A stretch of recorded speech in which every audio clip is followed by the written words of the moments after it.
to eSwatini, which went to the polls on Friday. However, political parties in Africa's last absolute monarchy did not participate as they are barred.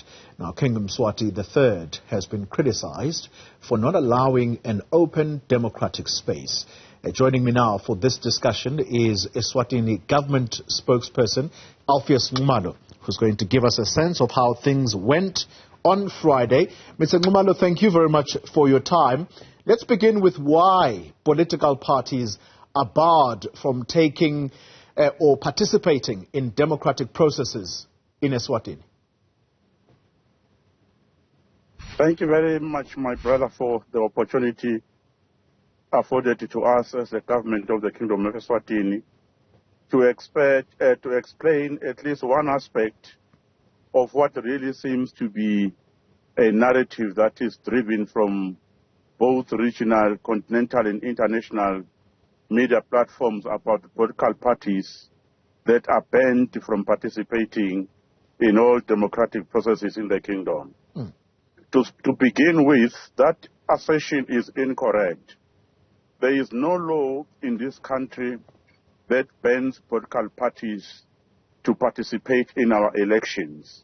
That is, if they do so as individuals, as you may know, that each and every one of our states, when we conduct elections, we follow what is provided for in our respective national constitutions. Members of political parties are not banned from participating in these elections and any other elections. And right now, as we talk, we are waiting for a swearing in of new members of parliament, some of them which includes members of political parties like Mage Masimelane, the wife of Makaukau, who is currently visited London on a permanent basis. Mr.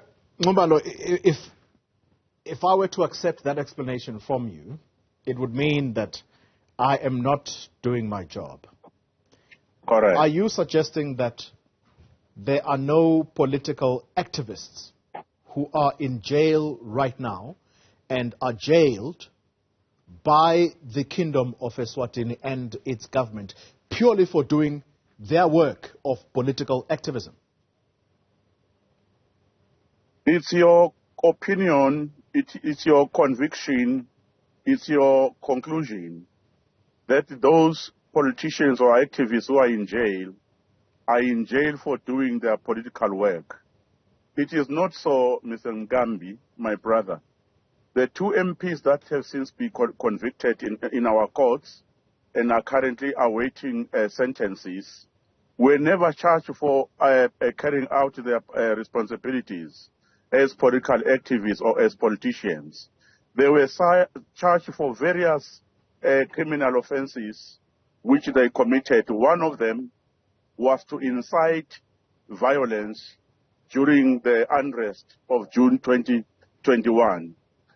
The same way, some activists have been already convicted and sentenced in the United States of America for having incited the violence that was perpetrated on January 6. The same way that some of those that incited violence during the month of July in the Republic of South Africa, which ended about a loss of 500 lives during that insurrection, they were never convicted or arrested or charged for doing their political activism. Mr. Nxumalo, do you know Mr. Thulani Maseko, who was a human rights lawyer and a strong critic of the eSwatini government? Do you know what happened to him? Mr. Thulani Maseko is not only known to me through the media or through part of his human rights work. He is known to me personally when he was still a student at the University of eSwatini. That's when he started his activism. And his activism at that time was directed, he had an organization which he called Atibwile Masisweni, which was basically geared towards ensuring that the farms and lands that belongs to white people are given to a Mswati And that's how far back I know him. I've been following him in his whole career as a human rights lawyer and as a human rights activist. What we do not know about Thulani Maseko is what happened to him, who took the life of such a noble human rights lawyer, who had no offense at that particular time against the state, who had not crossed any path at that particular time with the state when we lost his life. His life was lost in the midst of many others when we were being attacked by terrorists who did not only take Thulani Maseko's life, but who also took lives of some of our leaders, our chiefs, our security officers, our defense officers, and many other innocent people in the country during that season when we lost Mr. Thulani Maseko's life. Well, it's interesting. It's interesting indeed that you paint a picture of a lifelong activist, because he was shot and killed inside his home. This was after he had made a defiant speech against the king. And do we know today if anyone has ever been arrested for that murder? I'm not comfortable by your position. You are making too much allegations and too much insinuations about the death of Mr. Thulani. You do sound like you know a lot of information about how he died, but apparently you are not volunteering that information. Mr. Thulani, as I repeat again, was not a person that was at loggerheads with the authorities of the country. Mr. Thulani, in fact, if there was anybody that was working with people from the formal establishment in this country, was Mr. Maseko. Because Mr. Maseko was not only open-minded, Mr. Maseko was also engaging. No one would take personal offense of whatever Mr. Maseko articulated and whatever Mr. Maseko stood for at that time. So there is no one who has been arrested yet, not only on the case of Mr. Thulani Maseko. Because what you must understand, Mr. Ngambi, as I have already alluded to, we lost a lot of lives in this country during that season. And the investigations towards the murder of Mr. Thulani Maseko is not being carried out in isolation. It is carried out together and in parallel with all the other mysterious murders and killings which took place during that season. All right. So in as far as I'm concerned, yes, we do have people that have been arrested for other matters which took place during that time.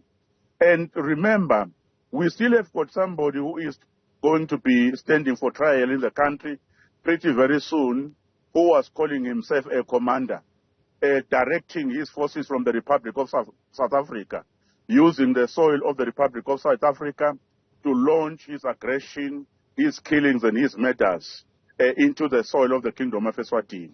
So we don't know how many of those people are enlisted amongst his casualties. He has confessed having killed 14 people. We don't know whether Mr. Maseko is part of the 14. We don't know whether some of the chiefs are part of the 14. We don't know yet if some of our security forces are part of the 14, the so-called commander have admitted of having assassinated in the Kingdom of Eswatini. Mr. Nxumalo, there is absolutely lots to talk about, and I hope to invite you very soon. Hopefully, you can be in South Africa so that we can discuss Eswatini thoroughly. The short time we've had, anytime. There isn't Anytime, my brother. Thank you very much. Alpheous Nxumalo is the spokesperson of the Eswatini government.